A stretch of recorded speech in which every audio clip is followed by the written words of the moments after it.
As a fantasy author and an English teacher, it should come as no surprise to anybody that I've always loved speculative fiction and specifically fantasy. Fantasy has always been like my go-to, but I'm also a big fan of sci-fi. Really anything nerdy, anything with robots or magic is kind of like is sort of my jam. And, growing up as a kid in West Virginia, who didn't have a lot of opportunities for the things that I wanted to do, I often understood sort of inherently that I didn't really see fantasy and sci-fi as an escape.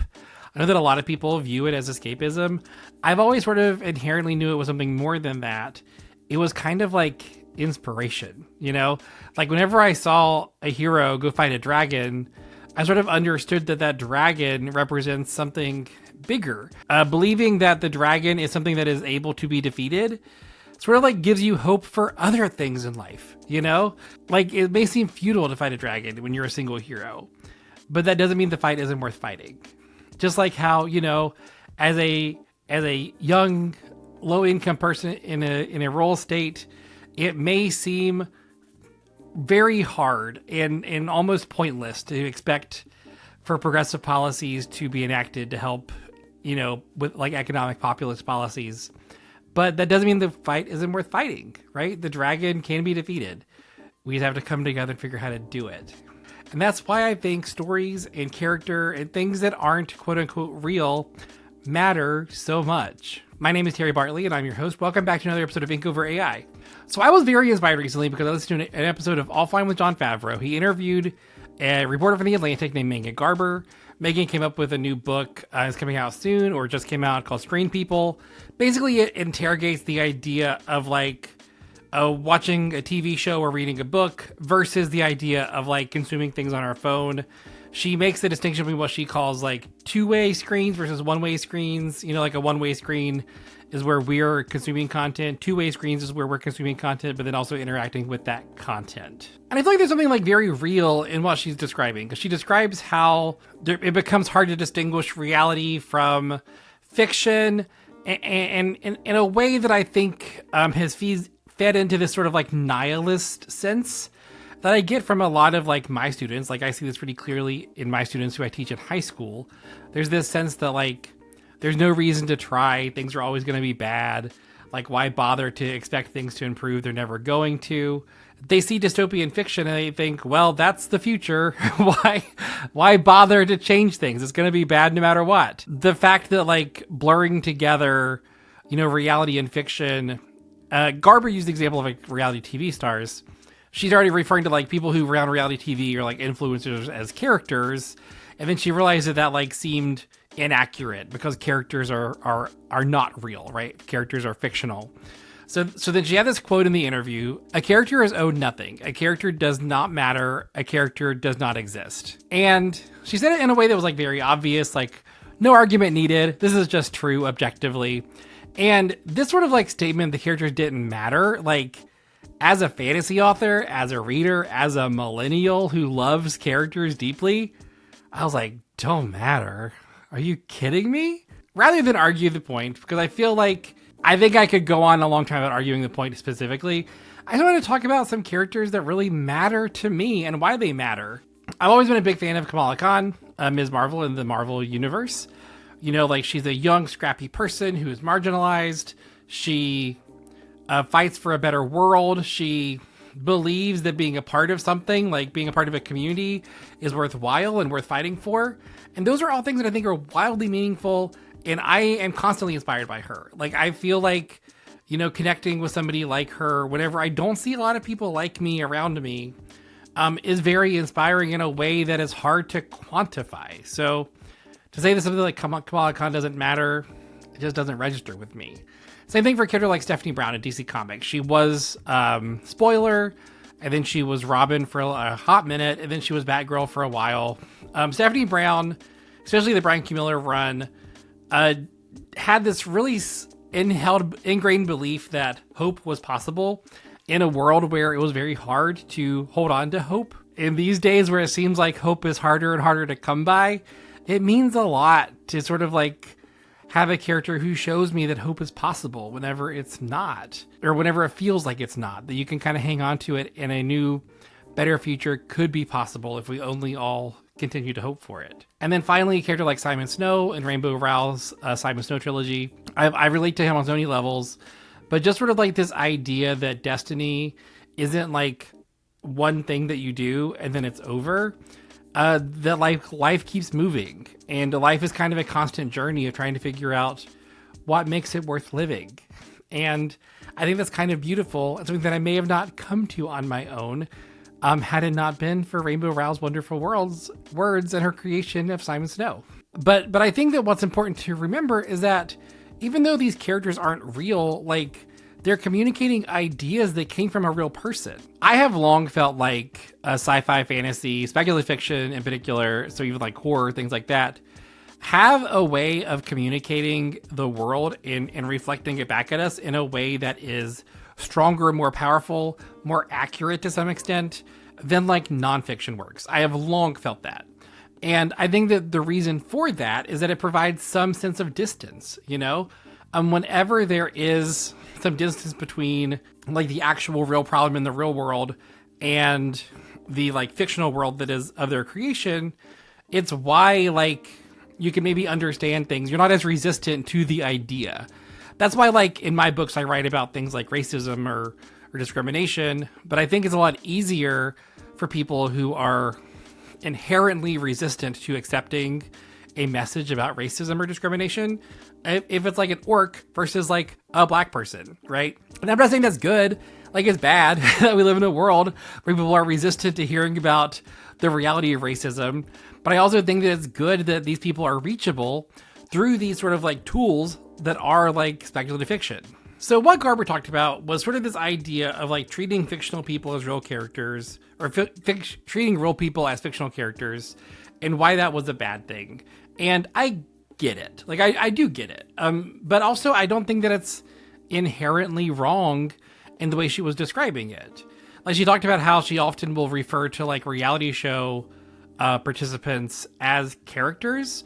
But I think that there's some truth to that, right? Like, we all know that oftentimes in reality shows, even though the person may be exhibiting real behavior and it's things that really happened at one time by that person, the editors have sort of like pieced together a story from that behavior to create a narrative.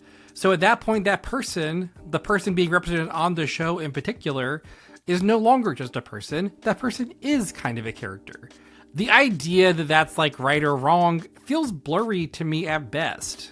And also, I feel like there's something that is happening in the world that I've personally experienced as an author, where there's this sense that because the line between fiction and reality has been getting blurry for a lot of younger people, and probably beyond younger people, but a lot of people in this world today, a lot of what's happening is getting very blurry as to like why decisions were made in fiction, and ultimately like is putting motive on the author, the creator, that wasn't necessarily there. So a personal experience that I have had is my book Tyranny of the Fae. It features some like indigenous communities, and it's a very like heavy-handed colonization narrative towards the beginning of the book. And whenever I had this on NetGalley, and for the record, NetGalley is a bit of a Wild West. They're like wildly harsh in a way that doesn't fully make sense. So if you're an indie author, I don't want to say stay away from NetGalley, but like be warned. You're probably going to get some harsh critiques that may or may not fully reflect what your book even really is. So the critique that I had gotten was that my book was inherently a racist book because it depicted racism. And I think primarily what they were getting at was because the protagonist of this like opening section is an intentionally flawed character who exhibits racist behavior. I feel like I made that decision intentionally because I wanted to display why racism is bad and be sort of intentionally heavy-handed about it. And I feel like when an author is intentionally heavy-handed, if you read that as them endorsing the beliefs of that character, that's wild.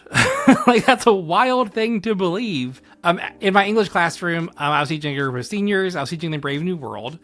For those unfamiliar with Brave New World, it's a dystopian story, but it presents the future in an almost like utopian-like filter. Like, the people that live there almost see this dystopia as a utopia, which is how some of the most nefarious dystopias function. In the opening section, it goes in depth about how the government sort of like controls people and kind of like keeps them distracted by like sort of like focusing on pleasures. And one of the ways they do that is they train children at a very young age to sort of like be attracted and to have like sexual desires. So like a lot of my seniors were reading that, and a lot of them were like turned off immediately in a way that they didn't want to continue the book. And guys, this section of this book is like a sentence. Like it's like part of the world building, and we never go back to it. They just sort of were like, well, this author is obviously saying that this is good, that we should want children to be having sex with one another or to have sexual desires. And it's like, he's saying the opposite. This is a dystopia. He's building a dystopian world. And I was very clear about that, but it seemed like it was a thing that they just couldn't get past. And I feel like it's this belief that has kind of like emerged that authorial intent and like character motives are one and the same. And I feel like this does sort of stem from Garber's argument that this idea of reality and fiction is sort of getting blurred in a way that is almost indistinguishable. So, you know, I think there is something to be said that like we need to be far more intentional as teachers, probably at a much younger age, at being very, very specific. You know, authorial intent and character motive are not the same thing. Oftentimes, characters do bad things, and that's making a statement about our world. And I feel like it's important for us to kind of like be able to separate those things, because otherwise, how are you going to read or consume speculative fiction in any kind of a way that makes anything productive? So like what's sort of happening is these kids have like an event log of like, here's things that happened in the book, but then they don't have like an emotional record of like why they mattered to the characters, what it meant to the characters, or why what it did or did not mean to the characters matter to the overall statement that the author was making.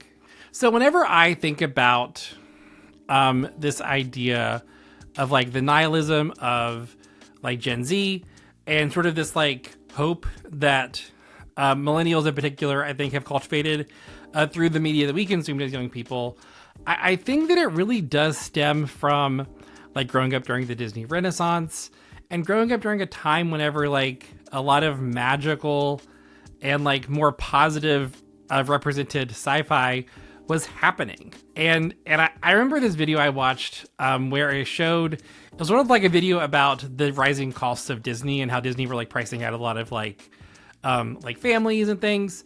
And then there was a section where it specifically focused on Disney adults, you know, like adults who love Disney and are still going to the parks even though the prices are increasing. And I remembered this quote from a woman that they were focusing on who was an adult, I presume millennial age, I don't know for sure, talking to her about like why she loved going to the Disney park so much. And she had this quote that stuck with me, which was, I like to believe in magic. I feel like that means so many things because I also like to believe in magic. And by that, I don't mean I like to believe in, you know, fairies and magical powers and spells. What I'm saying is I like to believe that the world can be better, that hope is out there. If you're able to consume fantasy in such a way where the magic reads as hope, possibility, like change, like that is what like magic is. That is what fantasy is for, is to kind of like instill that magic in us. And I feel like despite all of the things that the world has tried to beat millennials down with, we have held on to that hope. Like some of us probably with a death grip that we can't let go of because the media that we consumed as kids told us that it could, and we still believe that. So to go back to this idea about like main character energy, where it comes from, what it means. Whenever I first heard that term online, I didn't think it meant something negative. I didn't think the idea of seeing yourself as the main character in your story was something that was like inherently egotistical, because I do that, and I like to think that most of us do that to some extent. I think that everybody has a story to tell. Everybody has had interesting lives, and I think that if each of us make decisions that center our lives in such a way that We want to tell the most interesting story possible, build a world that we believe will be better for the next generation, to have our own sort of like hero's journey. I think that that is so like inspirational, because ultimately main characters are the people in the stories that drive the story forward.